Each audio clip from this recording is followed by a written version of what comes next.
Rubén Vargas, exministro del Interior. ¿Cómo está, señor Vargas? Omar, buenas noches. Gracias por la invitación. Los buenos tiempos llegan con los préstamos con garantía hipotecaria de rebajatucuentas.com con tasa desde 1.6%. Logra tu bienestar y el de tu familia ahora. Bueno, varios temas, ¿no? Antes de entrar a casos puntuales en conjunto, ha sido una semana exitosa para el Ministerio del Interior. A ver, no quiero ser mezquino y se lo pregunto. ¿Ha sido un tema de suerte o de realmente un trabajo de investigación seria que ha permitido dar justamente estos 3 golpes consecutivos? Omar, yo creo que sin duda son operaciones muy importantes para la Policía Nacional, para el sector interior en general. Y hay que aplaudir, hay que felicitar a la Policía Nacional. Ha tenido muy buena reacción. Han sido operaciones que tienen que ver con temas operativos, sin ninguna duda. Pero también creo que estamos observando que hay una motivación especial en la policía que está con el objetivo de recuperar esa confianza de la población, de cerrar esa brecha que existe entre la policía y la ciudadanía como consecuencia de los terribles momentos del tiempo oscuro que tocó vivir con el gobierno o desgobierno de Pedro Castillo. No creo que la Policía Nacional con estas operaciones exitosas, sin duda, nos tienen que indicar que hay todavía fuerza importante y hay efectivos que tienen la camiseta muy bien puesta. Yo felicito, aplaudo a esas operaciones y a esos agentes, especialmente que en el campo, en el terreno, en la parte operativa, han realizado acciones muy importantes que nos han permitido recuperar a una madre que había sido secuestrada, nos han permitido aplaudir operaciones que han enfrentado a delincuentes prontuariados. El día de hoy entiendo de que han frustrado un asalto a unas personas en Huaral que estaban haciendo una transacción comercial y otras operaciones parecidas. Y también desde el sector interior se ha iniciado una campaña contra las extorsiones y creo que eso es muy importante porque es uno de los delitos que más ha crecido, que más se ha desbordado. En los últimos 5 años ha crecido más de 800% los casos de extorsiones. Entonces, creo que es importante que empiece a pasarse un poco a la ofensiva. Es importante que haya, digamos, una motivación y que hayan muestras de que se está empezando a encaminar la cosa. Y se entiende que esto no es una varita mágica también, que la delincuencia no se va a acabar de la noche a la mañana por más mayores penas que se pongan, pero sí hay un trabajo detrás que hacer y que se debe, digamos, implementar de manera sostenida, es decir, con una estrategia de mediano y largo plazo, más allá del populismo, de ciertas actitudes o medidas que puedan tomar los actores políticos. Exactamente. Y es muy importante eso que señalas, Omar, porque para enfrentar a la inseguridad no debemos debemos enfrentar, debemos rechazar a esos discursos y a esas medidas populistas demagógicas de solamente declarar el estado de emergencia como si eso fuese una varita mágica, o pretender decir que vamos a abrir los cuarteles para que las tanquetas y los soldados y los miembros de las Fuerzas Armadas patrullen las calles y con eso se acabaron las extorsiones. Eso es obviamente absolutamente demagógico y mentira. Entonces necesitamos tener acciones, estrategias bien pensadas, bien articuladas, para que podamos enfrentar a la raíz del problema. Insisto y vuelvo al tema de las extorsiones, que el ministro del Interior ha anunciado junto con la Policía Nacional una campaña especialmente fuerte. Y me parece bien que eso sea así, porque también nos hemos encontrado o hemos tomado conocimiento a través de algunos medios escritos de que estamos en medio de una guerra comercial de operadores de telefonía por la venta callejera de los chips. Entonces, cuando pensamos en extorsiones y cuando nos enteramos de que hay operadores de telefonía que irresponsablemente, sabiendo que están prohibidos y sabiendo que esos chips callejeros terminan en las extorsiones o terminan en los penales para planificar los delitos callejeros, entonces decimos que está pesando más en estas operadoras de telefonía el criterio crematístico que la seguridad de los peruanos. Pero ¿no se había puesto ya un límite, digamos, candado justamente para evitar esos problemas? Si no se venda chips como se vende, no sé, figuritas en la calle. Sí, precisamente. Hemos tomado conocimiento que los IPTEL ha dado una prohibición clara, ya hace como 3, 4 semanas atrás, prohibiendo la venta de estos chips callejeros, pero lamentablemente hay 3 operadoras de telefonía y hay que decirlo de manera clara y directa. Claro, Entel y Vitel, a pesar de la prohibición, según los documentos que hemos revisado de Ociptel, siguen vendiendo chips de manera callejera y obviamente que eso termina o puede terminar en manos de extorsionadores y de la criminalidad organizada. Entonces, si vamos a enfrentar a las extorsiones, como ha anunciado el Ministerio del Interior, tenemos también que enfrentar a esa venta irresponsable de chips callejeros. ¿Y cuán difícil, señor Vargas, es enfrentar justamente a la extorsión? Porque hoy por hoy, y lo hemos conversado en alguna oportunidad, cualquier persona te puede llamar, no solo desde la cárcel, te puede llamar desde el extranjero, poniéndote en una situación de incertidumbre constante. Exactamente. Cuando hablamos de chips callejeros estamos hablando, digamos, de la posibilidad de que se vulneren las identidades de cualquier persona. Es decir, puede haber en las Malvinas, en el Hueco, en el kilómetro 50, etcétera, en cualquiera de estos puntos donde se venden cosas fraudulentas, puede haber un chip a nombre de Omar Mariluz o de Rubén Vargas y comprar cualquier otra persona con esa identidad y utilizarlo, por supuesto, para los delitos recurrentes. Entonces, es un tema bastante serio y creo que, y es más, ayer me parece que el Congreso aprobó un proyecto de ley prohibiendo y fijando y levantando más las multas para la venta de estos chips callejeros, cosa que me parece bien. Entonces, creo que a partir de ahora, Ociptel tiene que tener, digamos, una posición mucho más dura, mucho más drástica. También el Ministerio del Interior, la Policía Nacional, inclusive los alcaldes, como ahora está prohibido vender chips ya a partir de una ley, creo que allí tendremos que articular para que eso finalmente se respete y se ejecute. ¿Por qué nunca se pudo implementar de manera adecuada y masiva los famosos bloqueadores de celulares en las cárceles?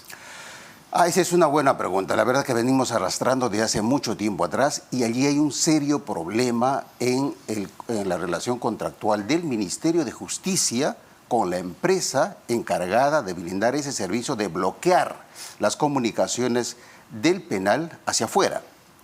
Entonces, hay una empresa que está cobrando mensualmente, anualmente, un monto de dinero por dar ese servicio, pero que lamentablemente, pese al tiempo transcurrido, no ha conseguido bloquear al 100% y seguimos todavía... Le cobran al Estado, pero no lo hacen. Pero, o sea, no están cumpliendo al 100% el servicio, porque tenemos penales, casi claro, todos los penales, liberados, en donde todavía se pueden realizar, se registran estas llamadas extorsivas, especialmente en los penales del norte del país y de acá también de Lima, de Castro Castro, del Lurigancho. Hay muchos pabellones que se han convertido en call center, precisamente utilizando esos chips callejeros, esos chips que se venden en las calles de manera irresponsable.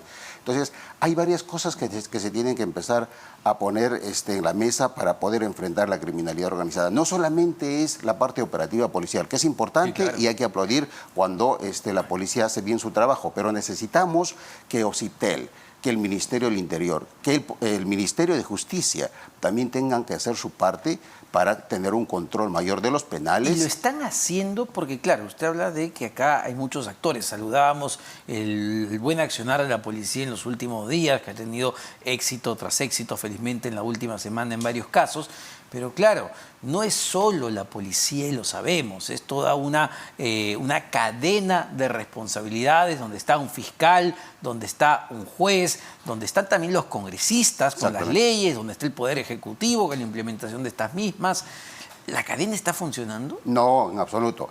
A ver, algunos ejemplos bastante rápidos. El Congreso aprobó anoche la modificación de la Ley de Colaboración Eficaz. Eso dinamita, Omar, eso castra, eso la verdad que debilita enormemente la lucha contra el crimen organizado, porque la colaboración eficaz es una de las herramientas más potentes que tiene la Fiscalía y en general los operadores de la Administración de Justicia para enfrentar casos de criminalidad organizada compleja. La colaboración eficaz es un arma muy potente que tiene el fiscal para negociar con miembros de una estructura criminal, para develar a toda la estructura criminal y las funciones que cumplía cada uno de sus integrantes o para saber cuál ha sido la ruta del dinero cuando se trata de organizaciones vinculadas a la gran corrupción. Por ejemplo, el lavajato. No se hubiese podido investigar, no se podría haber llegado a este nivel que se llegó en las investigaciones de corrupción sin la colaboración eficaz. No se hubiese podido avanzar en los casos de lavado de activos vinculados a partidos políticos o el caso de los cuellos blancos del puerto sin la colaboración eficaz. esa herramienta que tienen los fiscales contra el crimen organizado, el Congreso lo acaba de destruir. ¿El Congreso está jugando a favor del crimen organizado Yo con no, esta ley? yo no sé qué es lo que pretende el Congreso, pero lo concreto es que le han quitado a los fiscales y a la policía especializada la posibilidad de tener una herramienta que les permita avanzar en la lucha contra el crimen organizado. Y la verdad hay que preguntarnos, ¿qué sector o qué congresistas han estado detrás de la aprobación de este proyecto de ley? Entiendo que son los que están involucrados, según las investigaciones fiscales, en casos también de criminalidad. Son realmente Claro, esto ha sido aprobado entonces, con una tú me amplia preguntas mayoría. si esa cadena, si esa articulación institucional está funcionando. Lamentablemente no, y al contrario, no es que esté funcionando por esa falta de articulación o de coordinación, no, sino no está funcionando porque se está petardeando desde las propias instituciones la lucha contra ese crimen organizado. Porque hay un tema clave, ¿no? Cuando hablamos de inseguridad ciudadana, cuando hablamos de crimen organizado, sea en la minería ilegal, en el narcotráfico, tráfico de terrenos, y donde pongamos el dedo. Esto está vinculado directamente a la corrupción, nos Totalmente. guste o no nos guste. Exactamente. Exactamente. La gran corrupción solo es posible enfrentarla, por supuesto, con decisión firme de Fiscalía, Policía Nacional, pero también con herramientas que permitan avanzar en develar esas estructuras criminales. Nuevamente insisto, la colaboración eficaz es lo que permitió avanzar en el caso del Lavajato. Y lamentablemente ahora estamos viendo cómo el Congreso ha destruido esa herramienta importante. Al fijarle, al ponerle esos plazos tan cortos de 8 meses, en la práctica es simplemente matarlos.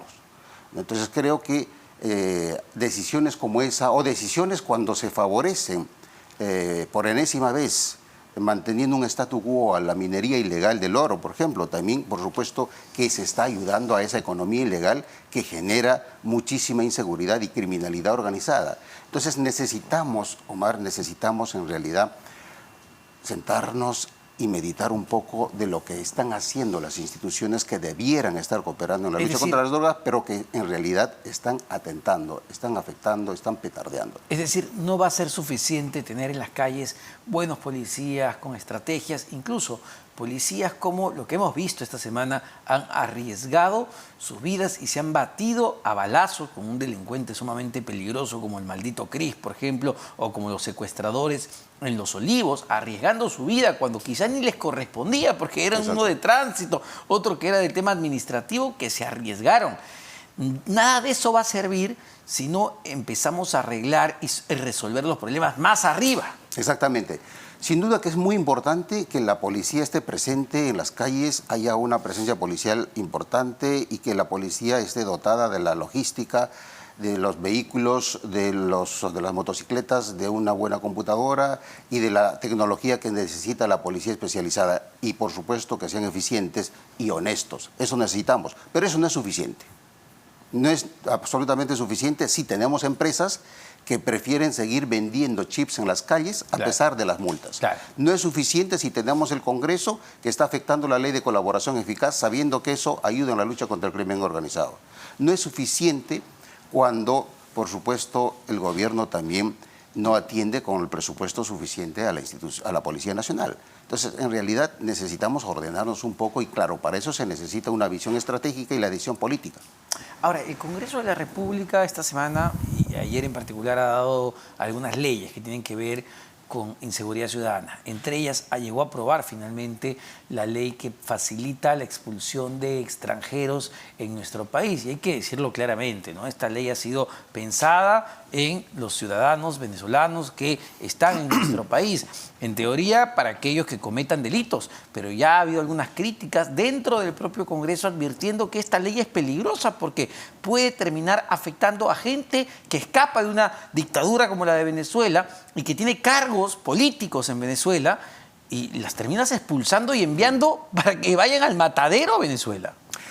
A ver, Omar, yo considero que cuando se detiene, se captura a una persona extranjera o nacional cometiendo un delito, este tiene que ser investigado y respetándose el debido proceso sentenciado y culminada su sentencia de acuerdo, expulsado. Pero no se puede expulsar a una persona que se le captura o se le detiene por haber cometido un delito o porque hay una orden de detención en su contra por formar parte, por ejemplo, de una organización criminal. En ese caso se le tiene que investigar, se le tiene que sentenciar y culminada la sentencia recién expulsar. Porque detener a un delincuente y expulsarlo a su país de origen sería premiarlo. Claro. Tiene que cumplir su condena y pagar por el daño que ha ocasionado al agraviado, ya sea con su privación de la libertad y con la reparación civil que corresponda, pero no se puede estar pensando alegremente en que como una sanción la expulsión per se. Eso no es legal.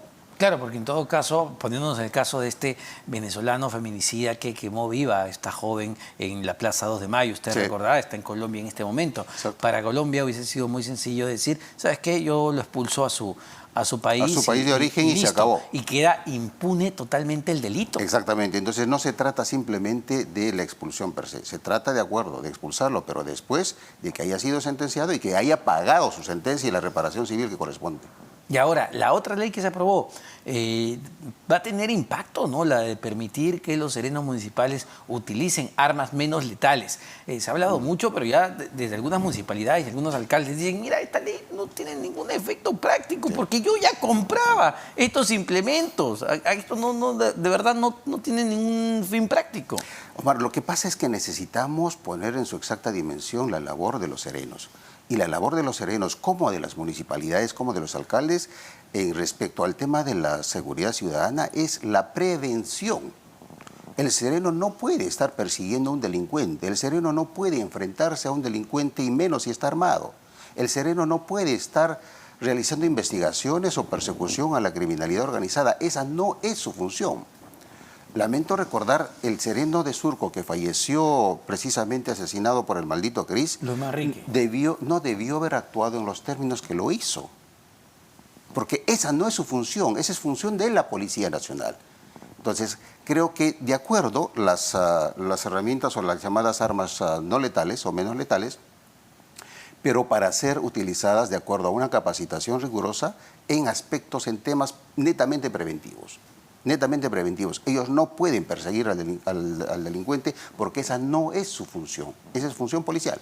Pero claro, lo que te dicen desde los alcaldes es, oye, necesitan las armas para protegerse como medio de defensa. Peor es que estén totalmente desprotegidos ante la delincuencia, que ya hoy por hoy, sin pensarlo, agarra un arma y les dispara. Nuevamente, necesitamos capacitar también a los serenos y creo que también a los alcaldes. Porque los alcaldes no pueden enviar a sus serenos a perseguir delincuentes. Eso es función policial. Y hay una estrategia y hay un plan de operaciones que parte de un patrullaje integral, es decir, un patrullaje en un vehículo del serenazgo de policías y serenos. De acuerdo, como ahí hay un policía, el policía sabe cuáles son sus funciones frente a situaciones de un delincuente o frente a situaciones frente a un delito que se esté produciendo. Pero el sereno, solamente como sereno, no puede realizar esa operación. Eso tiene que estar absolutamente claro, porque si no, estamos asignándole responsabilidades al sereno que van a poner en riesgo su integridad personal. Y una norma de ese tipo, en paralelo, termina debilitando el rol de la Policía Nacional del Perú, porque claro, le dicen, ahora el sereno también va a poder detener con sus grilletes, te va a apoyar. ¿Termina debilitando a la otra institución? Yo creo que termina, digamos, puede afectar a la Policía Nacional, a la institución, a las funciones de la Policía Nacional, si a partir del desconocimiento se pretende asignar funciones que no corresponden. Yo insisto, nuevamente, tanto los alcaldes, los municipios y el sereno, sus funciones respecto a la seguridad ciudadana es netamente preventiva. Netamente preventiva, no es más que eso. Porque hemos escuchado a algunos alcaldes, incluso al señor Renzo Reyardo, que es alcalde en la Municipalidad Metropolitana, que él está a favor de que los serenos usen armas de fuego como tal y tengan la licencia para portarlas. Bueno, eso tendría que cambiarse el marco legal, el marco inclusive constitucional, porque se estaría allí sí afectando directamente a la institución policial y además se estaría recurriendo nuevamente a ese discurso demagógico sin considerar las experiencias de países cercanos que son absolutamente terribles. Lo que está pasando en México. En México hay una policía municipal, una policía federal, y ambas, especialmente la policía municipal, están sumidas en un nivel de corrupción absolutamente críticos. Entonces, y parte de los problemas de inseguridad y la retaliación de la violencia en México tiene que ver precisamente por esa concepción equivocada de haber partido a la policía en policías municipales y policías federales. Entonces necesitamos proteger a nuestra Policía Nacional, necesitamos fortalecerla, necesitamos dotarla de la logística suficiente y necesitamos una administración honesta de sus recursos. Pero había una realidad, don Rubén Vargas, interesante cuando conversábamos a partir de esta norma con los alcaldes, y te decían que muchas municipalidades tienen más recursos en proporción que la propia policía. Tienen más motos, tienen más patrulleros, tienen, digamos, la forma de tener bien blindados a sus serenos, cosa que los policías a veces los vemos en una situación tristísima. Totalmente de acuerdo, y eso es por dos motivos, por dos razones. Uno, por una gestión mejor dicho, vamos a decirlo claro, por acciones de corrupción que se presentan en la administración de los recursos de la Policía Nacional, y dos, también por supuesto por una desatención del gobierno central en la asignación de recursos de manera oportuna. Me pregunto, Omar, si con esos recursos, con ese presupuesto que tienen los alcaldes para seguridad ciudadana, se dedicaran solamente para controlar, clausurar aquellos lugares dentro de sus jurisdicciones donde se venden productos robados o los chips callejeros. Ahora la ley prohíbe la venta de chips callejeros. Ok, que los alcaldes intervengan en esos lugares de sus jurisdicciones donde se venden chips robados. Solamente con ese acto estarían contribuyendo enormemente contra la extorsión y contra otros delitos vinculados a el uso de ese tipo de tecnologías. Porque, a ver, incluso dentro de los planes de determinados alcaldes lo que dicen es, oye, deberíamos seguir el plan Bukele, ¿no? Que es visto no solo en Perú, sino en gran parte de América Latina como el ejemplo de lo que debería ser y de cómo tratar justamente a los delincuentes. Pero claro, somos realidades totalmente distintas a las que se viven en El Salvador.